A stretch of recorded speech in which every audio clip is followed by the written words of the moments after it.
आप देख रहे हैं कहानी कुर्सी की। पार्लियामेंट में महिला आरक्षण बिल जो है वो पास हुआ, लेकिन सबसे ज्यादा शोर जो मचा वो था ओबीसी आरक्षण को लेकर के।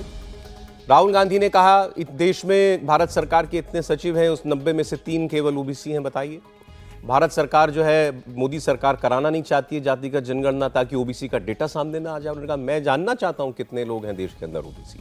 तो कांग्रेस से लेकर के आरजेडी, जेडीयू, बाकी तमाम दल जितने हैं, हर कोई, समाजवादी पार्टी, सब ओबीसी की बात कर रहा है इस पर। पूरा इंडिया अलायंस। इतना जोर क्यों है इस ओबीसी वोट पर? सबसे पहले मैं आपको इसकी वजह समझा देता हूं कि ये चुनाव के मौसम में ओबीसी को लेकर के इतनी परेशानी क्यों दिखाई दे रही है, इतना कोलाहल क्यों दिखाई दे रहा है, खासकर और ऑपोजिशन के कैंप में। तो ये उसकी वजह आपकी स्क्रीन पर है।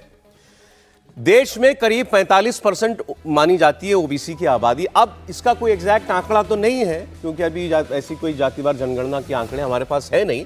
सोचिए 1930 के आंकड़ों पर इस वक्त सब कुछ चल रहा है, और तब जो आंकड़ा उसके बाद माना गया और मंडल कमीशन ने जो आंकड़ा माना वो 50-52% के करीब था। बॉल पार्क फिगर आप कह सकते हैं 45-50%। इसके अंदर कुछ जो मुख्य राज्य हैं, खासकर उत्तर भारत में, उसमें आप देखेंगे तो 54%, यूपी में, बिहार में 61% सबसे ज्यादा है, राजस्थान 48%, मध्य प्रदेश 43%, छत्तीसगढ़ 45%। यानी अधिकांश आबादी देश के अंदर जो है वो ओबीसी समाज की है, इसमें तो कोई शक नहीं। इसलिए सबसे बड़ा वोट बैंक भी यही है, सबसे बड़ा वोटर भी ओबीसी है।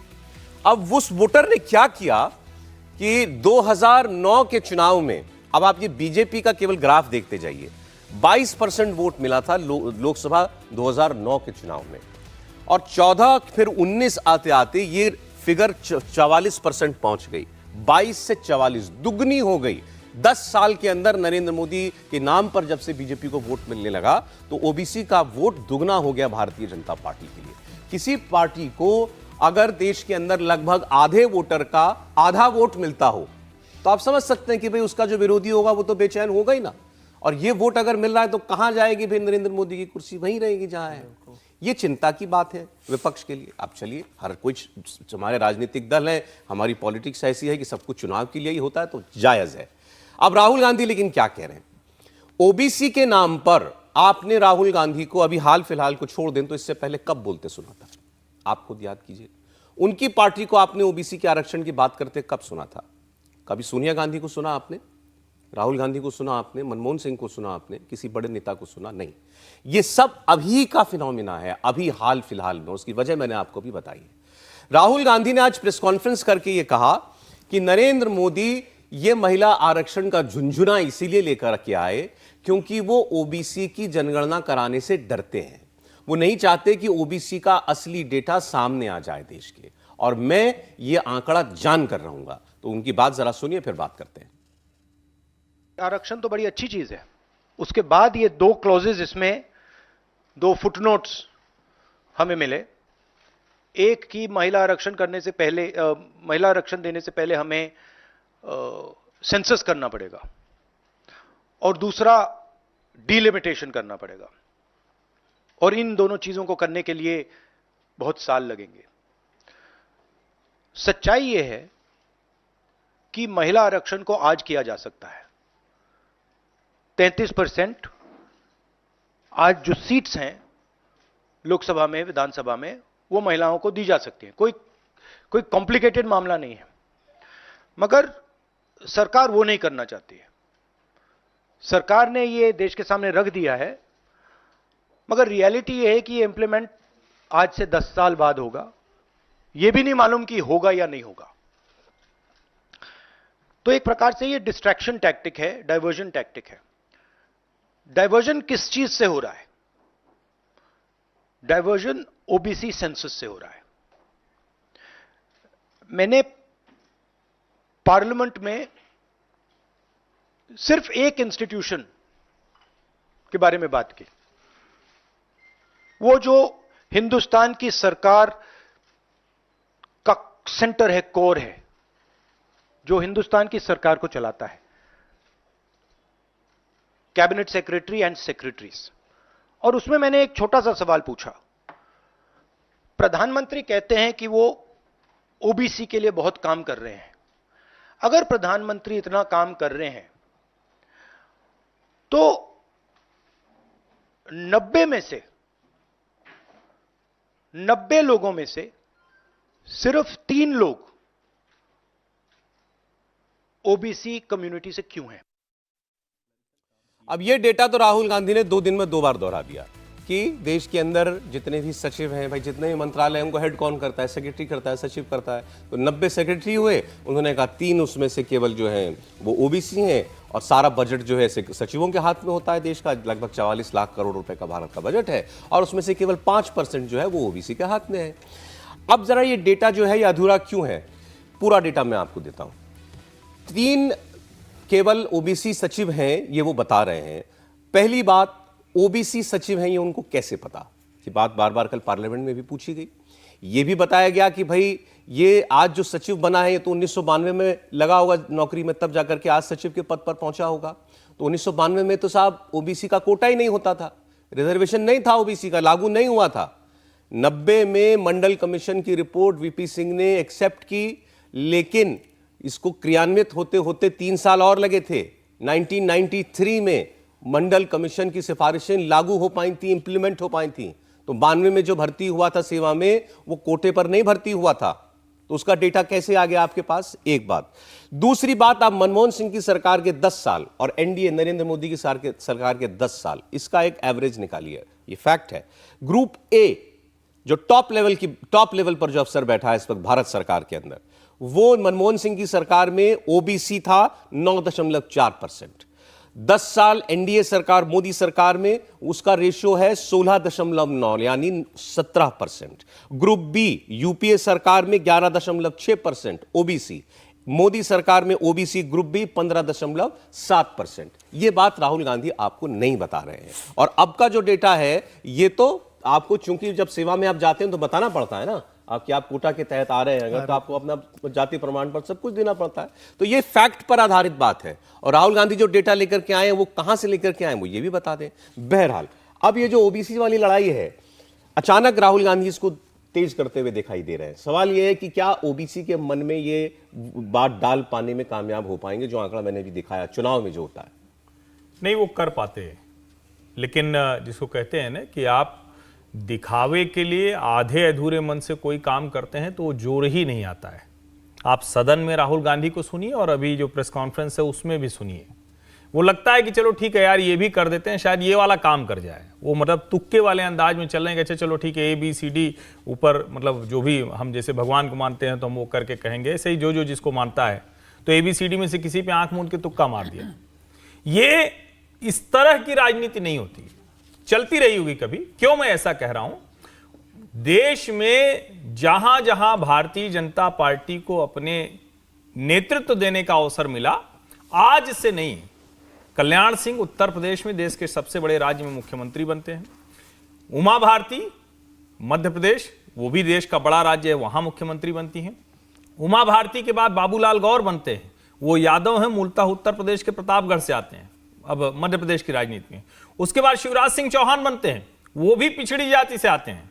और अगर हम कहें कि इसके आगे जाएं तो क्या, वो आंकड़ा अमित शाह ने बहुत स्पष्ट तौर पर बताया कि लगभग 22 से 25% हमारे सांसद, विधायक और MLC यानी जिनको हम भेजते हैं, जिनको चुनाव नहीं करना है। लेकिन एक जो बड़ी बात है, रुकना एक माफ कीजिएगा, यही इस पर आज राहुल गांधी ने बड़ा इंटरेस्टिंग बात बोली है, क्योंकि समय सीमा होती है, मैं पूरा भाषण तो नहीं सुना सकता था उनका।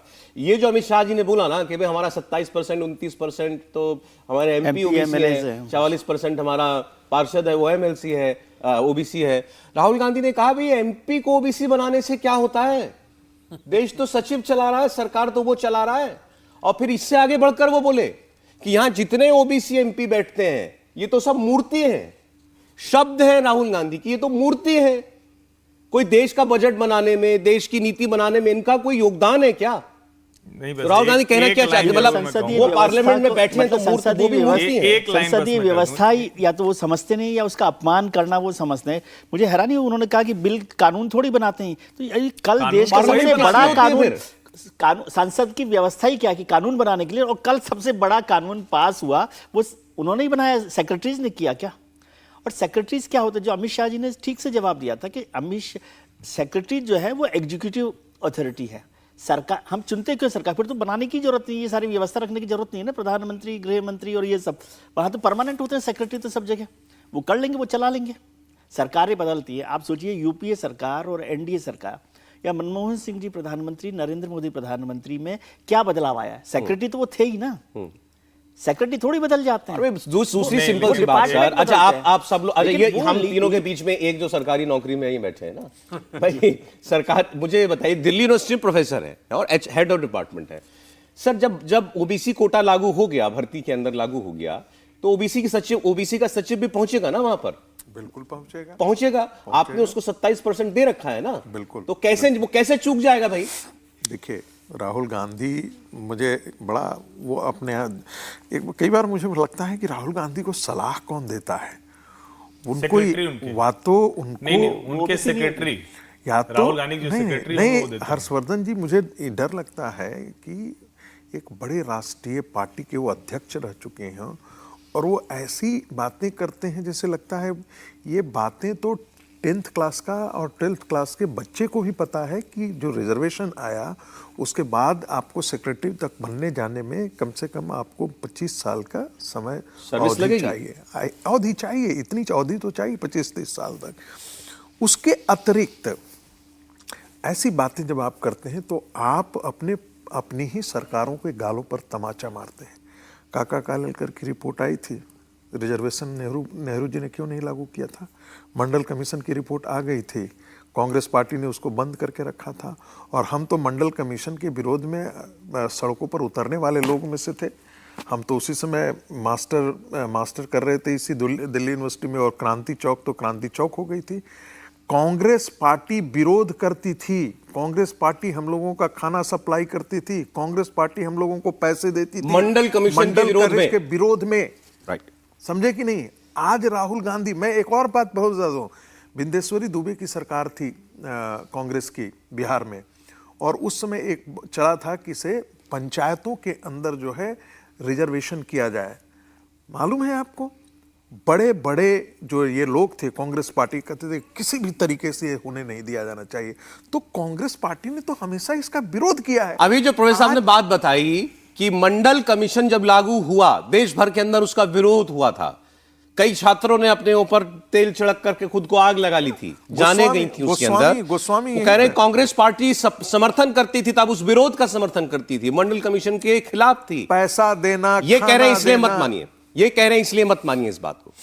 राहुल गांधी जी के पिताजी 1990 में देश की संसद के अंदर मंडल कमीशन के ऊपर चर्चा चल रही है, राजीव गांधी पूर्व प्रधानमंत्री थे उस वक्त। पार्लियामेंट में, लोकसभा में राजीव गांधी का भाषण क्या कहता था, मैं आपको बता रहा हूं। राजीव गांधी का भाषण था, you have taken the country to the edge of caste wars. आप देश को जातिवाद के युद्ध के मुहाने तक ले गए हैं। मंडल कमीशन पर राजीव गांधी का बयान था, we have problems if caste is defined to enshrine casteism in our country. हां, हमें दिक्कत है अगर आप जाति का इस्तेमाल करते हैं देश के अंदर जातिवाद को स्थापित करने के लिए। मैं एक छोटा सा इसमें जोड़ देना चाहता हूं। देखिए, राजीव गांधी बिरले व्यक्ति थे, इसमें मैं कहने से संकोच नहीं करूंगा। जो वो कह रहे थे वो बहुत गंभीर बात कह रहे थे। वाकई उसके बाद से हमने कास्ट जैसी संस्थाओं को क्या किया है, हमने कास्ट को कंसोलिडेट कर दिया है। हम जाति विहीन समाज की निर्माण करते हैं और जातियों के आधार पर कानून बनाते हैं। मेजॉरिटी या माइनॉरिटी आप कहते हैं, रिलीजन के आधार पर आप मेजॉरिटी माइनॉरिटी आप डिवाइड करते हैं और कहते हैं इस देश में हिंदू मुस्लिम नहीं हो। कैसे हो नहीं होगा? आप कहते हैं कि से जाति व्यवस्था खत्म है। जातियों के आधार पर आप कानून बनाते हैं, जातियों के आधार पर आप नीति बना रहे हैं, जाति के आधार पर आप टिकट देते हैं। नहीं, सुप्रीम कोर्ट पूछी, मुझे हैरानी हुई, सुप्रीम कोर्ट ने पूछी जाति जनगणना हो जाने से क्या घाटा होगा। अरे भाई, सत्ता, आप इतने बड़े जगह पर बैठ करके ऐसे सवाल कर रहे हैं। नहीं, क्या हो गया राजीव गांधी से राहुल गांधी तक, राजीव गांधी से राहुल गांधी तक क्या हो गया?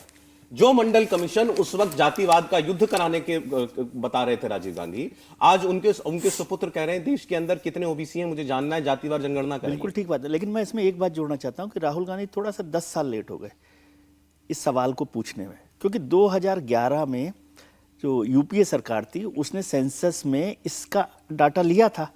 उस डाटा को ही वो उनसे पूछ लेते मनमोहन सिंह से और उसको मनमोहन उजागर सिंह से कर देते पूछ तो लेना चाहिए। आज ये 2023 तक ये झगड़ा ही नहीं वो रहता। मोदी सरकार से कह रहे हैं कि हमारा डेटा नहीं, जारी वो तो कीजिए। डाटा उनके पास था ना। एक सबसे जरूरी बात लोगों को जानना चाहिए, मैं कह रहा हूं कि आप इन नेताओं के बहकावे में मत आइए। आप जरा अपने क्षेत्र में देखिए, क्या सामान्य सीटों पर पिछड़ी जाति का नेता आपके यहां विधायक सांसद बन रहा है और दबा के बन रहा है कि नहीं बन रहा है? और मैं उत्तर प्रदेश के उदाहरण से बताऊं तो आपको हर दूसरी सीट पर आपको या तो ओबीसी या एससी एसटी का नेता मिलेगा, हर दूसरी सीट पर, जो देश का सबसे बड़ा राज्य है, क्योंकि वहां मैं बहुत अच्छे से जानता हूं। और वो नेता किसी की कृपा पर नहीं होता है, वो नेता दावा ठोक के सारे जो तथाकथित अगड़ी जाति के नेता हैं उनको पीछे छोड़ के और सांसद बनके और विधायक बनके वहां पहुंचता है। इसीलिए राहुल गांधी की ये वाली बात, उसका कोई लेने वाला नहीं है। बीजेपी को अगले नेता चला रहे हैं? कदापि नहीं। मुझे लगता है कि ब्राह्मण बनिया पार्टी भारतीय जनता पार्टी अब पूरी तरह से ओबीसी डोमिनेटेड पार्टी है, इसमें जरा सा भी संदेह नहीं। सिर्फ इसलिए नहीं कि नरेंद्र मोदी है, नीचे तक और हर राज्य में, मैंने कल्याण सिंह से लेकर उमा भारती से लेकर शिवराज सिंह चौहान तक की बात बताई। आज भी अगर अलग अलग राज्यों में आप नेताओं की गिनती करेंगे तो आपको वो आंकड़ा भाजपा के पक्ष में दिखेगा, और ओबीसी के लिहाज से कहेंगे तो संगठन के स्तर पे भी बहुत बड़ा बदलाव भारतीय जनता पार्टी में हुआ। और जो आंकड़ा दिया, फिर वही बात होगी कि अमित शाह जी ने जो आंकड़ा दिया कि 85 एमपीज है ओबीसी के, भारतीय जनता पार्टी के 85 एमपीज है, 29 जो ओबीसी के मंत्री हैं सरकार में, 360 एमएलएज है, 60 से ज्यादा एमएलसीज हैं। तो ये सारा आंकड़ा तो है ना। और वो नड्डा सर, साहब ने मुझे थोड़ा सा क्योंकि वैसे हर विषय पर बात करने के लिए काश हमारे पास और समय होता है, लेकिन छोटी सी एक टिप्पणी कर देना। हाँ, बोलिए, देखिए, थोड़ा शॉर्ट में। ओबीसी का वोट बैंक यदि मान लेते हैं कि ओबीसी और नॉन ओबीसी के बाद ही वोटिंग होती हो, तो ओबीसी समाज अपने समाज से एक प्राइम मिनिस्टर को देखना चाहेगा, या एक मंत्री को देखना चाहेगा, या एक सेक्रेटरी को देखना चाहेगा? आज उसका प्रतिनिधित्व करने वाला ओबीसी समाज से इस देश का और वही राजनीति तय कर रहा है। और वही राजनीति एक नेता जो राजनीति देश की तय कर रहा है वो मोदी है, जो ओबीसी समाज से। क्योंकि समय नहीं है इस पर, लेकिन हम लोग इस पर एक प्रोग्राम आजकल में जरूर करेंगे, नहीं तो कहानी कुर्सी की में एक दिन इस पर जरूर प्रोग्राम करेंगे, लंबा 1 घंटे का प्रोग्राम। हाँ, इस पर विस्तार से ये बहस होनी चाहिए इस देश के अंदर कि जो भी समाज का हिस्सा हाशिए पर है, जिसको दबाया गया, जो मार्जिनलाइज सेक्शन है, उसके लिए अफर्मेटिव एक्शन हो, हैंड होल्डिंग हो, ये जरूरी है।